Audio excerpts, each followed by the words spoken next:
And this is where we come to the surveillance state. We have been setting up a surveillance state in America for decades now, okay, from the Patriot Act to today. And we're going to have to admit something uncomfortable about this, that the appetite for a surveillance state is bipartisan. It's Republican and Democrat. The post 9/11 era expanded government data powers, and those powers didn't get rolled back just because the party names in power might have changed.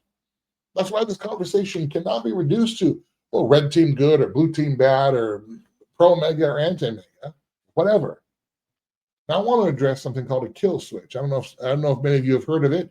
Some of you probably have. People bring it up a lot. Accuracy matters, and of course, I'm Gen X, and we learn the hard way. If you exaggerate, you're going to lose the room, right? All right. The kill switch is a nickname for the Halt Drunk Driving Act that was passed in 2021 under the infrastructure bill, which was then President Joe Biden's big bill. Okay. Kelly Blue Book explains that the HALT law's text calls for a passive system that can do three things. One, monitor a driver's performance to identify impairment. Two, passively detect a blood alcohol level at or above 0.08, and detect impairment and prevent or limit vehicle operation. So, for example, it's a low jack that goes in your car that monitors, are you weaving in and out of traffic? Are you speeding up, slowing down? I don't know how it's going to test your blood alcohol level without being an in-car breathalyzer, but the rules haven't been written yet, I suppose. But then what would happen is your car would just automatically shut off. Okay, that's what's called the kill switch. Now, there are two key points. There isn't a requirement that the system communicates outside the vehicle, meaning some of the criticism that the kill switch is a remote control that someone outside can turn your car off, that is objectively not true, at least in this particular bill. Doesn't mean the technology is not there, but that's not in that particular bill. And the NHTSA hasn't yet issued a draft rule as to this report, meaning that the operational details, how it's going to work, we still depend on the agency rulemaking. Okay, but all this to say, the sober version, this is marketed to be an impaired driving prevention tech aimed at stopping drunk driving. Not a written mandate for remote control of your car by the government, but it is. Another example of how our daily life keeps drifting more toward embedded monitoring tech, often sold as safety and convenience. You got to remember, government is never going to sell you a leash. They're going to sell you peace of mind. They're going to sell you safety, convenience. This is why we bring it up. This is another example. Real ID to vote is another example of big tech plus government makes your life so much better. This is why people are uneasy. Because big tech surveillance companies, for example, like Palantir, run by Peter Thiel, they're known for government data analytics and contracts. Reuters recently described Palantir as boosting sales with a, quote, litany of government contracts. In fact, more than half of Palantir's worth has come since Trump took office the second time. Why is that? Well, Palantir is owned by Peter Thiel or run by Peter Thiel, and Peter Thiel has very close ties with key Washington figures, including Vice President J.D. Vance. Particularly, Peter Thiel has made several large donations supporting Vance's 2022 Senate effort, which that included a $15 million donation to a super PAC that backed Vance. So Palantir has a seat at the table of power.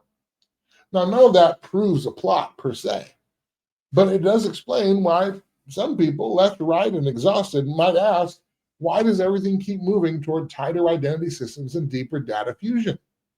And by the way, President Trump in September of 2025 hosted a high-powered gathering of tech executives at the White House centered on AI competitiveness. And what is AI largely doing? Well, yeah, there are AI tools that can help you work.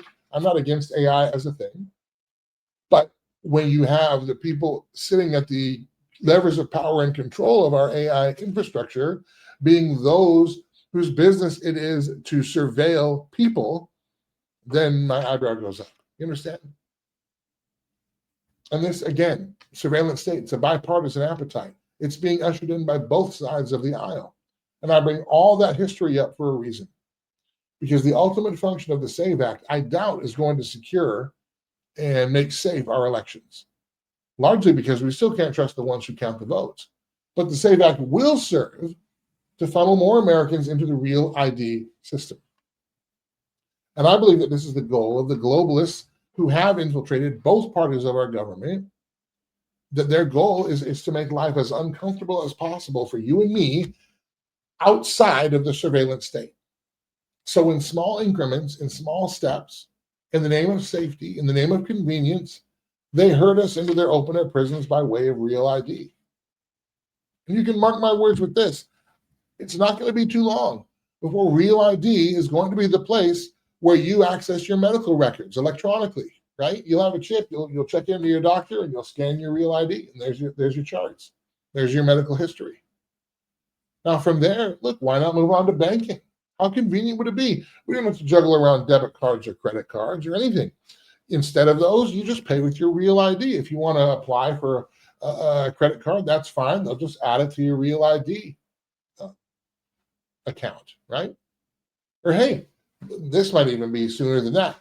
You can't drive a car legally without a compliant real ID, right? Now you need the real ID. That's your actual driver's license. Everything else is a state-issued ID. Now that alone, plus the air travel requirement to have real ID, would severely prohibit our ability to move freely about the country, let alone our own communities. And I do not think that the scales of justice are weighted evenly here, because it's our freedoms that are eroded, and too many of us are willing to trade them for this false security and temporary convenience.